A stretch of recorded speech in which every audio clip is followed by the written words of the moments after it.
You're not imagining it. Something fundamental has shifted in how humans treat each other. Young or old, rich or poor, everyone carries this strange coldness now. This hair-trigger hostility. You can be nothing but kind and still get snapped at like you've done something wrong. The rage some people carry inside them is genuinely frightening. You held the door for someone yesterday. They walked through without even looking at you. No thank you. No nod. Not even a glance. Just straight through like you were furniture. And for a split second, you felt something you didn't expect. Not anger. Not frustration. Hurt. Because you remembered when that wasn't normal. When people looked each other in the eye. When a simple kindness got a simple thank you. You stood there thinking, when did we become strangers to each other? Here's what nobody's talking about. You feel like a stranger in your own world. Everything moves too fast, too loud, too angry.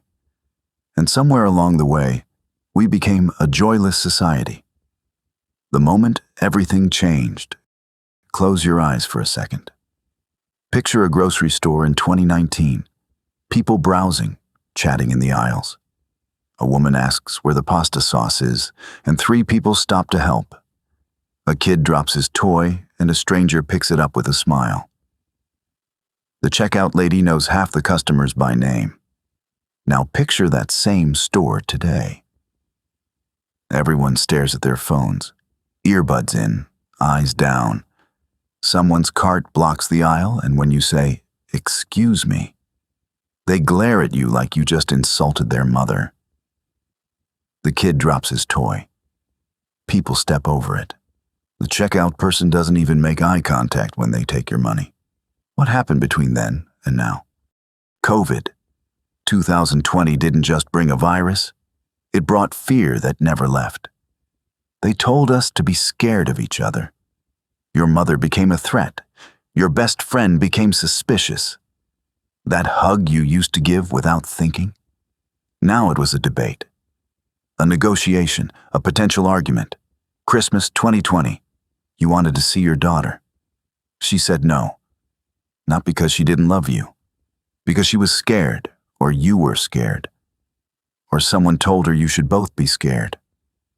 That dinner never happened. And somehow, you still haven't rescheduled it. It's 2026 now. The pandemic broke something in the human spirit that we never fixed. We stopped gathering, stopped talking face to face, stopped trusting.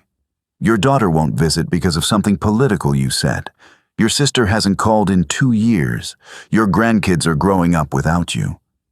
The pandemic broke something in the human spirit, and we never put it back together. Watch what's actually happening. You've seen it on the road. That driver who tailgates you, flashing their lights, laying on the horn, screaming obscenities because you're going the speed limit. Their face twisted with a rage that makes no sense for the situation. You've seen it in the store. A woman in the parking lot pushing her cart, face blank, moving like she's on autopilot. You smile at her. Nothing. It's like smiling at a wall. She's there, but she's not there. You've seen it in children. Remember when kids had that spark, that wild energy and joy? Watch them in restaurants now. 7-year-olds hunched over tablets, faces grim, little fingers scrolling like corporate executives checking emails. They look tired. How does a 7-year-old look tired? But they do, already defeated by life before it even starts. You've seen it in your own family. Your son, who used to call every Sunday, hasn't spoken to you in 8 months over a political disagreement. Your brother, who you grew up with, acts like you're strangers. Small things that used to be laughable now end relationships permanently. If you're over 60, you remember when neighbors knew each other. When people stopped to chat on the sidewalk, when kids played in the streets together and parents watched from porches. That world is gone. Now you don't know who lives next door. And honestly, You're not sure you want to know them. Here's what actually happened to their souls. You want to know the real reason people changed. They're possessed, not by demons with pitchforks, by their phones. Watch someone scrolling. Really watch them. Their eyes glaze over. Their face goes slack. They're hypnotized. And here's what's terrifying. They'll do this for hours. Literally hours. Feeding their brain an endless stream of rage, envy, comparison, fear. You've done it too. You pick up your phone to check one thing. Suddenly, it's 45 minutes later and you feel worse about everything. That's not an accident. Social media convinced everyone they're the main character. Everyone else is just an NPC. Your feelings don't matter. You're just background noise in their epic life. The algorithms figured something out. Angry people are easier to control than peaceful people. So they feed you rage. All day, every day. And after years of this, people's brains have changed. Real conversations feel boring. Real people are disappointing compared to the perfect lives online. But here's the part that should terrify you. This was designed. These platforms were specifically built to make you angry, because angry people scroll more, click more, make them more money. They sacrificed human kindness on the altar of engagement metrics. The spiritual truth nobody wants to hear. If you know your Bible, you saw this coming. 2 Timothy chapter 3. Paul warns that in the last days, people will be lovers of themselves, without self-control, brutal, lovers of pleasure rather than lovers of God. You're watching that prophecy happen in real time. This isn't just social change. This is spiritual warfare. The enemy isn't dragging people to hell with obvious evil anymore. He's doing something smarter, making them cold, empty, self-absorbed, disconnected from God and from each other. Some call it the Jezebel spirit, that ancient evil of narcissism and control. It's not just in individuals anymore. It's in the culture, in the systems, in the air we breathe. When people lose their connection to God, they lose their connection to their own humanity. That's what you're seeing. Not just rudeness, not just stress, actual soul death walking around in human bodies. Here's an experiment. Go sit in a coffee shop for 30 minutes. Don't bring your phone, just watch. Count how many people walk in together, but never look at each other. The couple sits down. Both pull out their phones.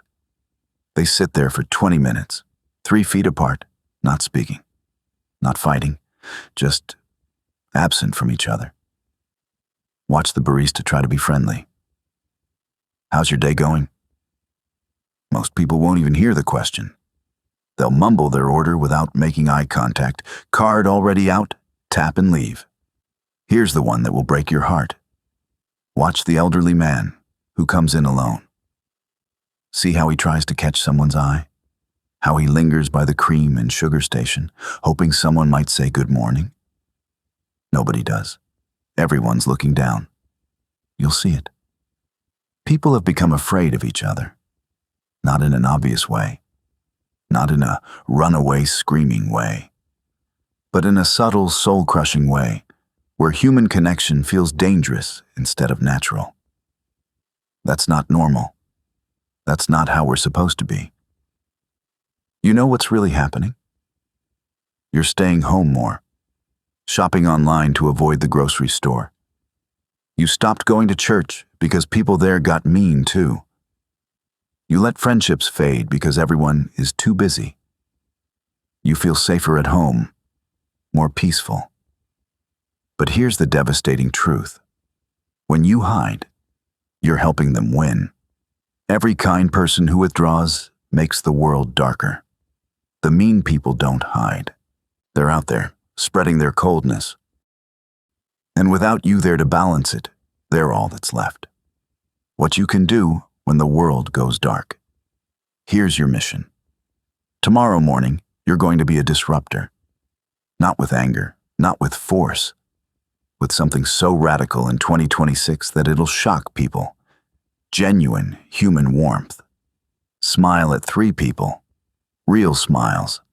Make eye contact. Hold it for just a second longer than feels comfortable. Let them see that you actually see them. One of those 3 people is drowning. Your smile might be the only life raft they get today.